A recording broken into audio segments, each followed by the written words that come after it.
Thank you, thank you.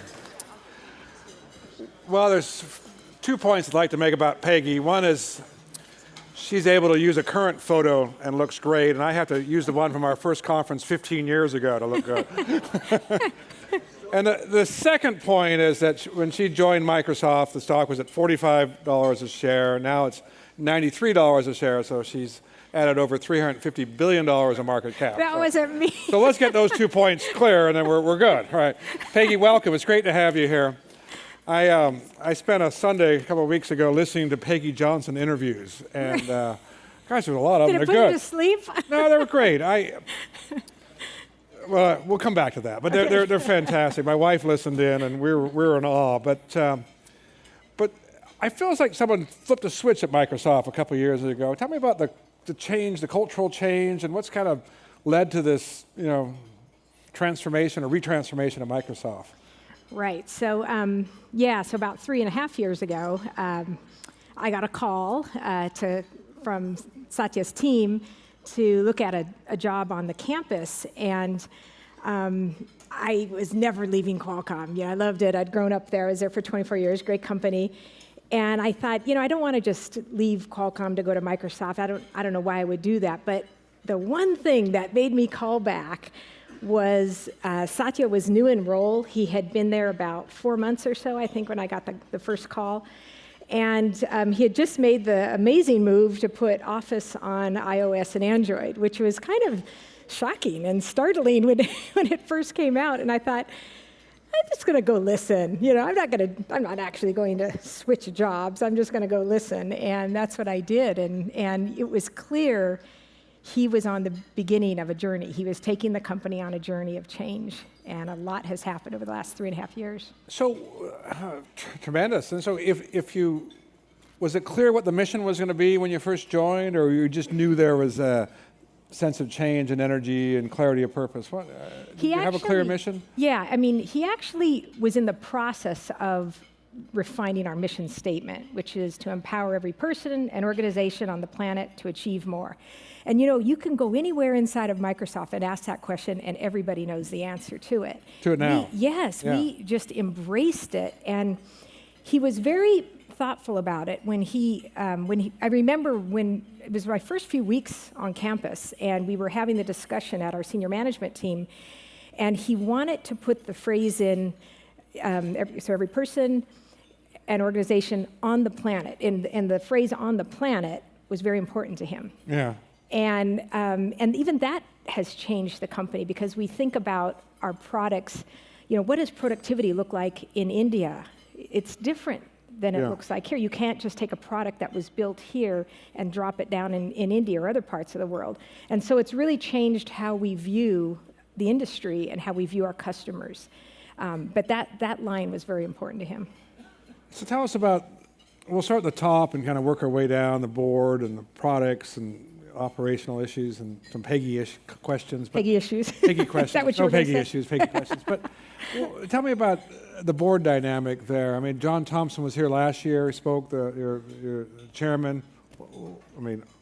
Lovely guy, super competent guy too. Yes. Yeah. So tell me about the culture of the place and his role with Satya and the board dynamic and the interaction. There was a little rough period there with Ballmer at the end, and what's it like now? And well, I wasn't there through that period, but I guess what I see is there's so much empathy on the board. I think there's empathy not only for each other, but for our customers, for the broader society, and it's a topic of conversation. We've got some great new board members, even in the 3+ years I've been there now.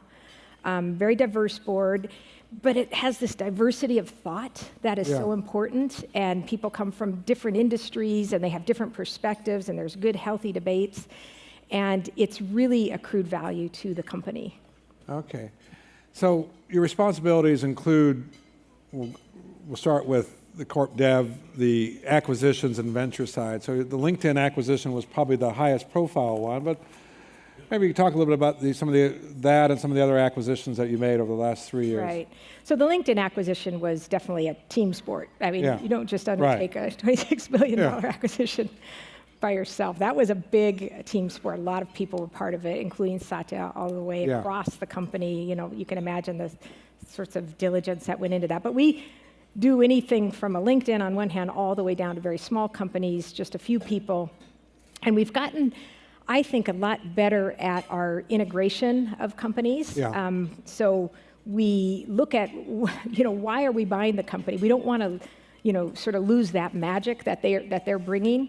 Certainly, LinkedIn brings a lot of magic. They have a fabulous enterprise network, and we didn't want to mess that up. And so there's been a very conscious move to keep that very much intact, give them the resources that they need, the assistance that they need. But for the most part, it's still operating. I just saw Jeff a few days ago. He's just doing a fantastic job. He's added to the team, and we have then taken advantage of integration points in between the two companies.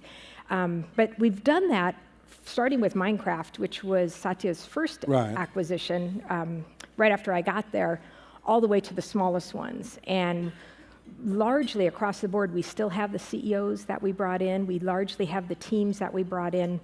We try not to turn them into Microsoft. We want to learn from them and allow them to grow and sort of have a halo effect from what they bring on the rest of our employees. Well, so on the human capital side, that raises the question. There's a recent Seattle Times article about Microsoft boomerang employees coming back to Microsoft, inspired. Yeah, tell us a little bit about that phenomena. So I think a lot of people who grew up at Microsoft, if you've been there, it's in Redmond, which is a little bit outside of Seattle there, and that was always that was a job they had for many years. And then as more and more companies started to come into the region, you know how that happens. Yeah. Companies grew up around there, including a big one down the road, Amazon, great company in and of itself. But it's interesting, you get employees who at some point think, well, I think I might go try and do something else. Maybe it's going to be a startup, maybe it's going to be join another company because there's a different opportunity. But we have seen quite a few employees come back again. And I think some of it, at least, is attributed to the cultural change on campus that they have seen. There's obviously tons of opportunity inside the company. We have, very, very many different businesses inside the company, which is also great. You have your, if you plug in one area and you think, well, I think I might want to do that, we make it easy to move around across products.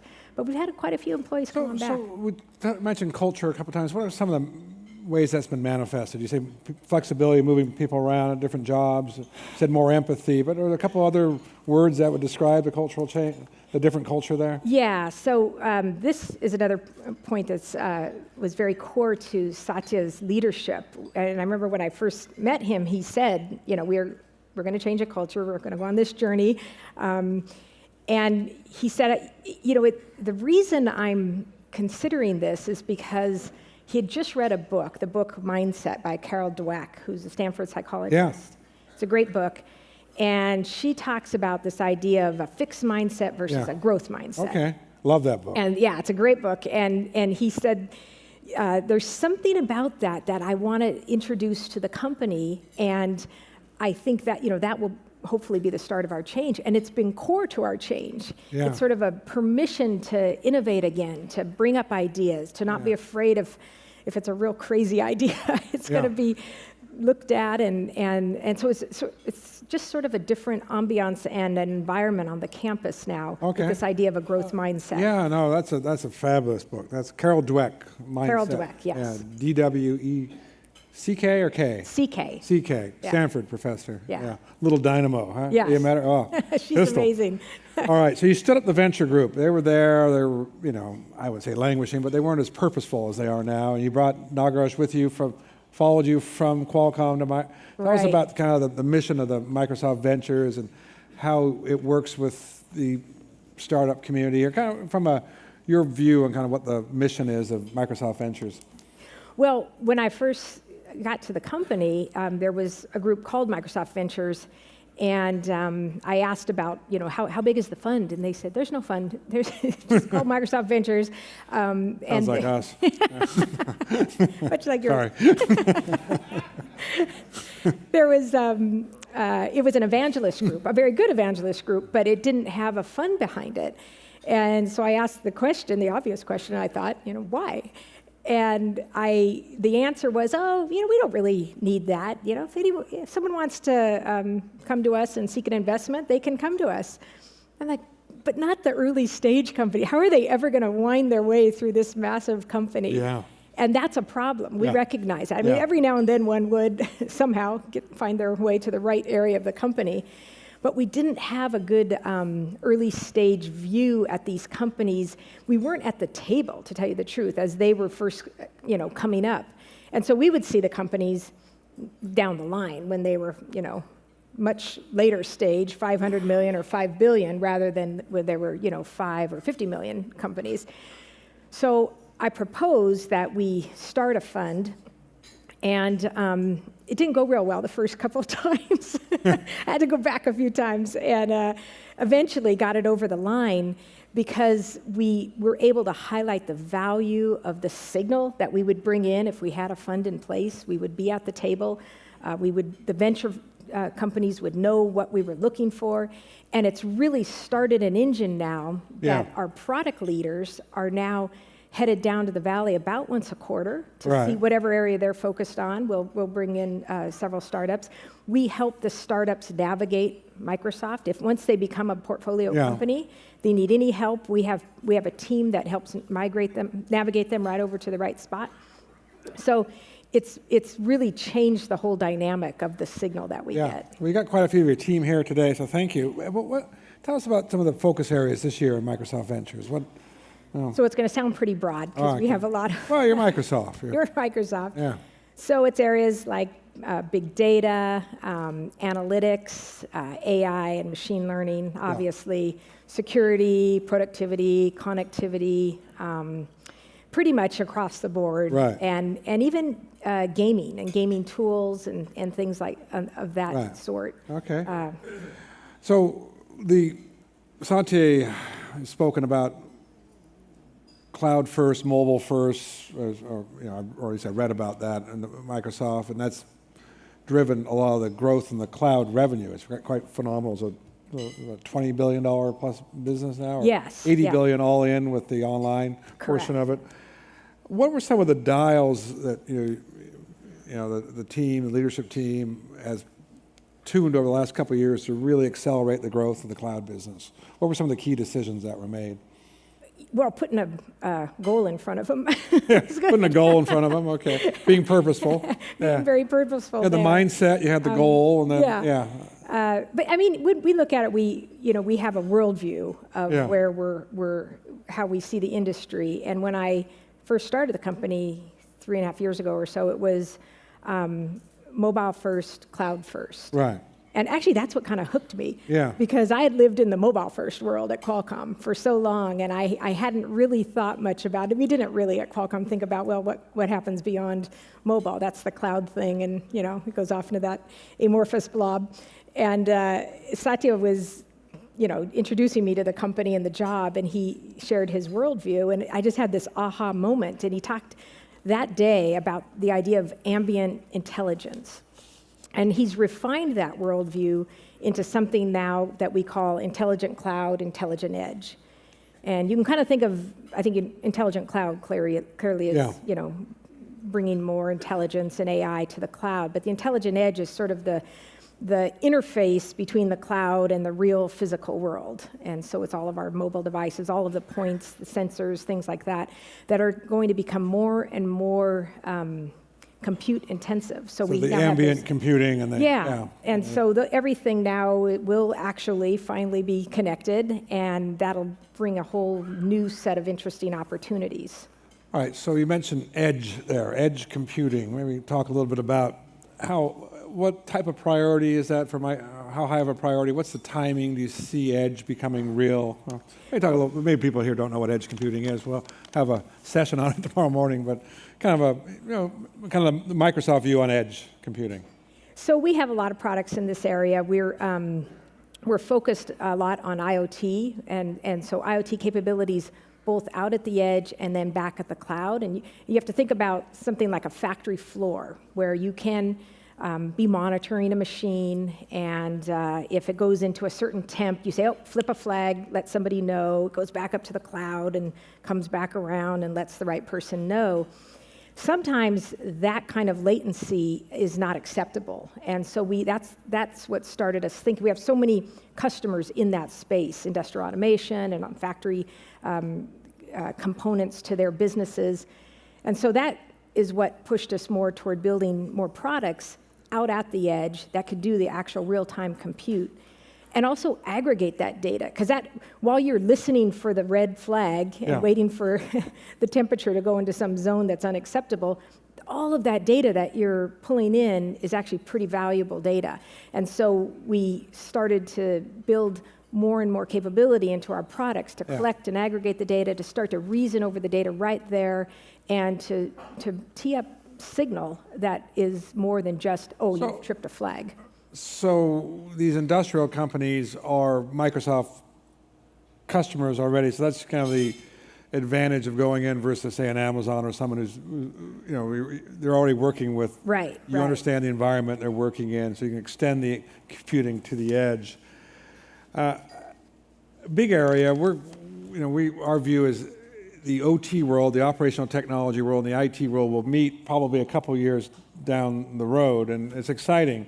So I'm sure it's obviously a large area for you, but I also understand you have about 8,000 people dedicated to AI at Microsoft, and how do you kind of view what the big initiatives are in AI, and Yeah. So when I first got on the campus, we had a group in our Microsoft research area, which is actually a team that Bill Gates started about 25 years ago when he first started. Really? Yeah, Microsoft Research, and it was focused on AI, the team was initially. And I stumbled upon this really great quote from Bill the other day where he talked about, 25 years ago, he said, someday computers will be able to see us, hear us, talk to us, and it was sort of a prescient look at what we're now, the world that we're now moving into.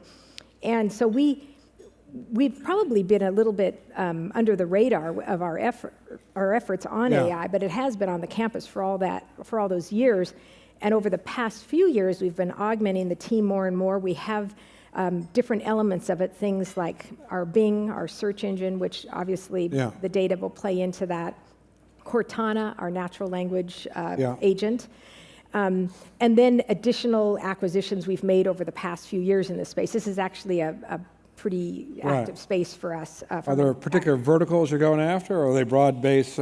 Well, we have picked a few verticals, generally the ones that have access to lots of data. So areas like finance, that's clearly one. Industrial automation, ones that are collecting sensor data. These are areas that we're focused on. Even retail is another area we're focused on. But so the team's now 8,000 people strong. In some form of AI, we have 8,000. Mostly in Seattle or spread out? No, spread out. But big chunk in Seattle, clearly, but spread out all over in our offices. All right, big subject this year, blockchain.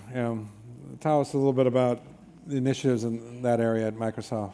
So we've been thinking about blockchain as well for the last few years, and being a platform tool for our customers, I think our first entry will be to offer blockchain as a service. And so we've built blockchain tools into our products, so our customers then can build their own blockchain-based applications and services. And so that's where we're at right now. We've done some interesting things. Actually, the panel that Michael Milken was talking about with Carmine from EY, we're involved in that with Maersk, the shipping line, when they settle their insurance cases, when they're bringing the big shipping cargoes across the water and they have insurance claims, those would take a long time to settle. Now blockchain has really sped up that whole process and taken out a lot of the friction of it. Sometimes it's just, there's forms, and it needs to go from here, there needs to be approval here, there.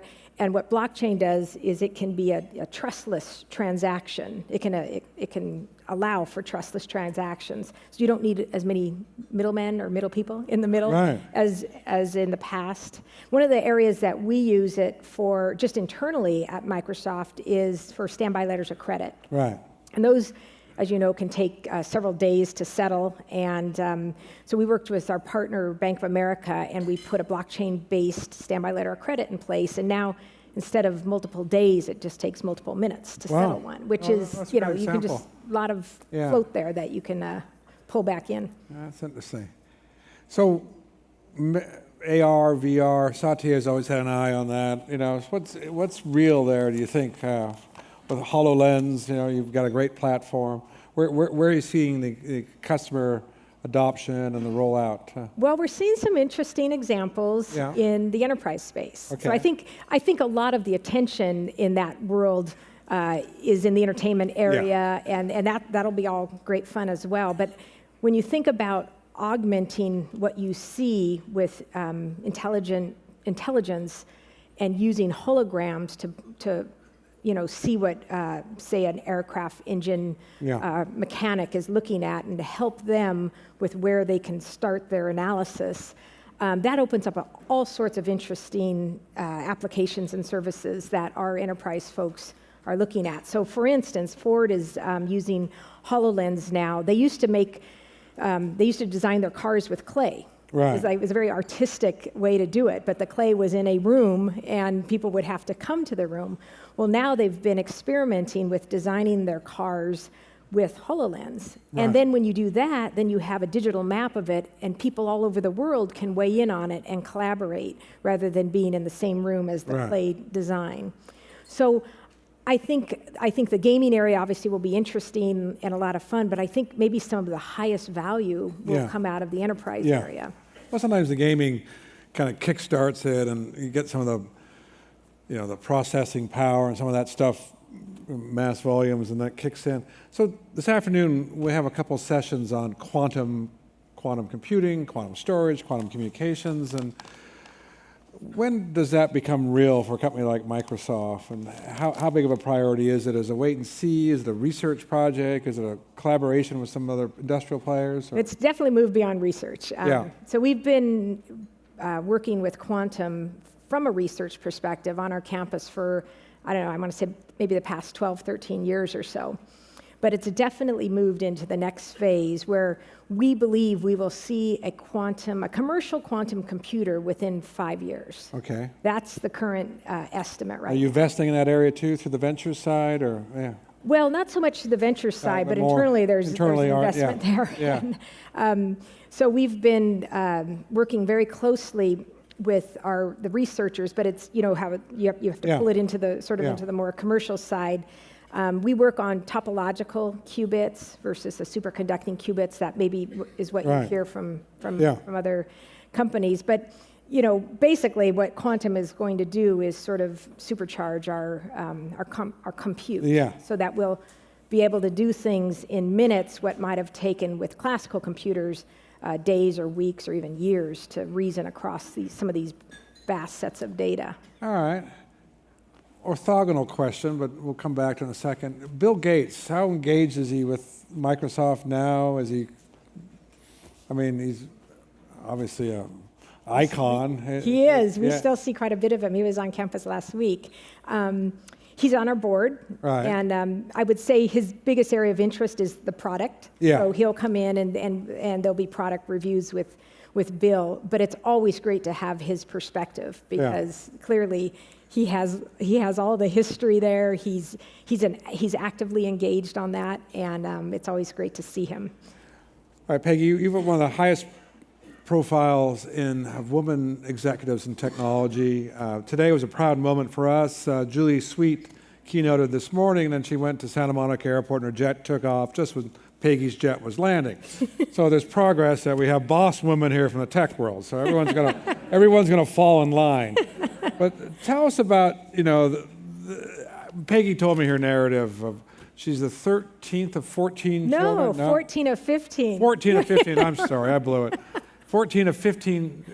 That's amazing. I mean, come on. All right, let's give her a hand. I'm the 6th of 6, and my mom just said, quits after me, you know. Yeah, but 14 of 15. Jamie, mic drop. Yeah, mic drop, sorry. But I mean, that must have been such a formative experience of seeing all these personalities and leading to certain innate management skills at a young age, kind of survive, But tell us about your evolution in the tech world, and how it happened. It was a little bit survival so I have to explain a little bit. My mom and dad had 8 children, were Irish Catholic, and my father passed away when I was very young, and I was the second youngest of that family. And my mom remarried a man who had 7 children, and his wife passed away. So we all moved in to one house together here That's like in Los Brady Angeles. Bunch squared or cubed. Yes. Yeah. Really? We're nonlinear Brady Bunch. Nonlinear Brady Bunch. It was Mike's crazy. doing the math over there right now. Yeah, it was crazy. Log.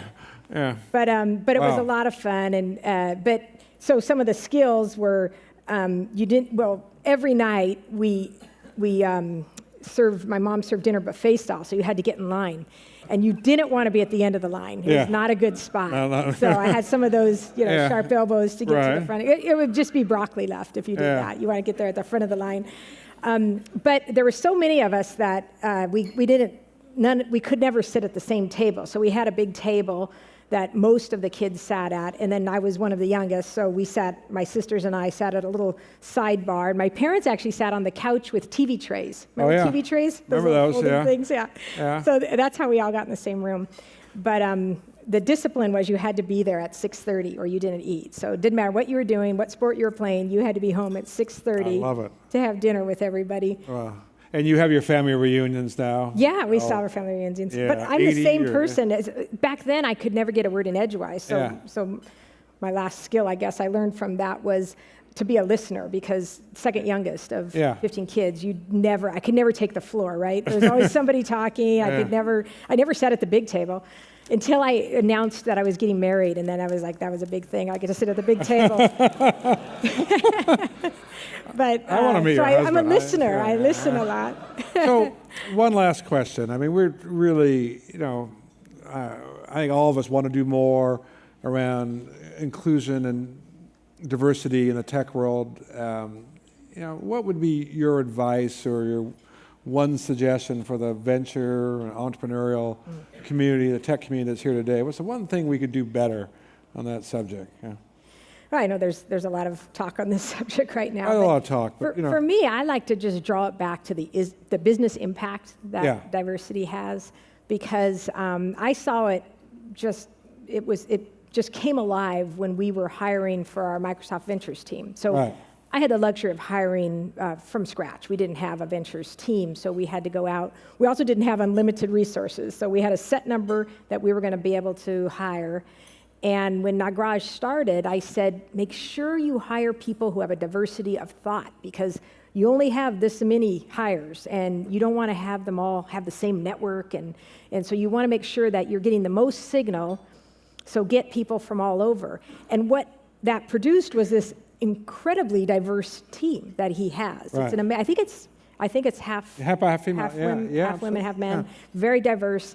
And they come from different networks all over the place. There's very little crossover between them. And that has then produced over 45 investments in Microsoft Ventures in the 2 years that they've been up and running.